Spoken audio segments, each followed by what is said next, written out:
Get ready to pay much more for groceries. I have been warning that the flood of new money that the Federal Reserve and Congress have been pumping into the system would have very serious consequences, and I have also been warning that food prices would be shooting higher. When things start getting really crazy, demand for food and other basic essentials goes way up, and meanwhile this pandemic has significantly disrupted production of certain products. So even though most of the economy is currently still in a deflationary phase, food prices are beginning to spike. In fact, the U.S. Labor Department says that we just witnessed the largest one-month increase since February 1974. The Labor Department reported Tuesday that prices U.S. consumers paid for groceries jumped 2.6% in April, the largest one-month pop since February 1974. The spike in supermarket prices was broad-based and impacted items from broccoli and ham to oatmeal and tuna. The price of the meats, poultry, fish and eggs category rose 4.3%, fruits and vegetables climbed 1.5%, cereals and bakery products advanced 2.9%, and dairy goods gained 1.5%. Sadly, this is just the beginning. Prior to this pandemic, Americans spent about 10% of their incomes on food. As this new economic depression deepens, expect that number to eventually more than double. We live at a time when global food supplies are becoming increasingly stressed for a variety of reasons. In wealthy countries this is going to force food prices aggressively higher, and in poor countries this is going to mean that a lot of people simply will not have enough to eat. Already, we are seeing some crazy prices for certain items here in the United States. King Arthur flour is very popular these days, and because supplies have become so tight a single bag is now selling for more than $26 on eBay. 5-pound bags of King Arthur flour have been so hard to score that they were selling this week on eBay for $26.49, 5 times the store price. If you planned on stocking up on flour, hopefully you did it ahead of time. Many out there are suggesting that the best thing that we can do during an economic environment such as this is to keep showering the American people with more government checks. In fact, Democrats in Congress have just introduced a new bill that would borrow and spend an additional $3 trillion that we don't currently have. State and local governments would share nearly $1 trillion in federal aid to cover their coronavirus-related costs, and families would get another round of direct payments under a stimulus bill House Democrats unveiled Tuesday.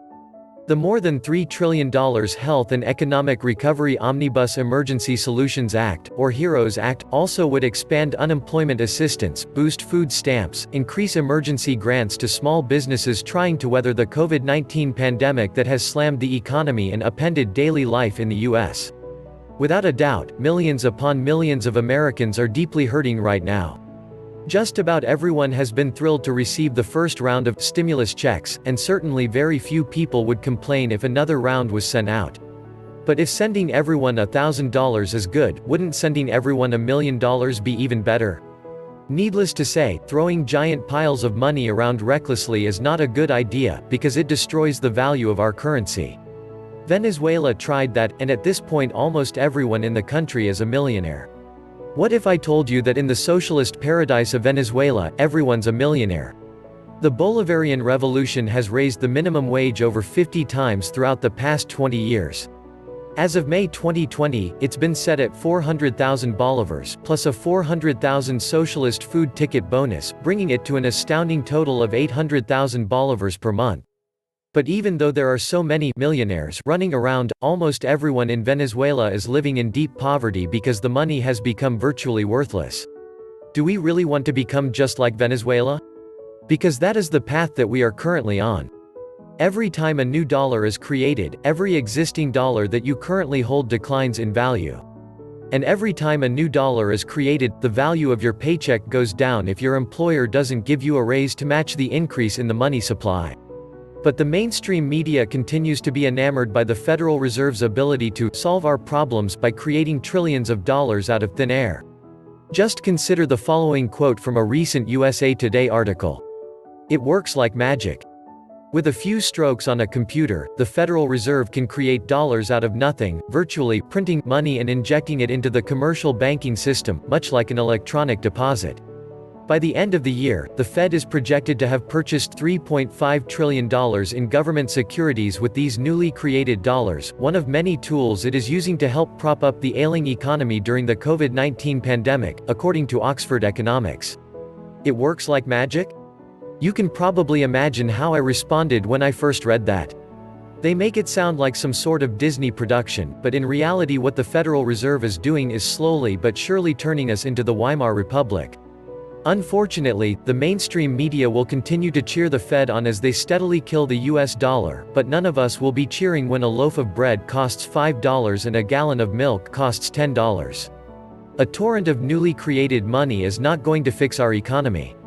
What we really need is for the American people to be allowed to go back to work, but quite a few states are indicating that some restrictions may not be lifted until August or later.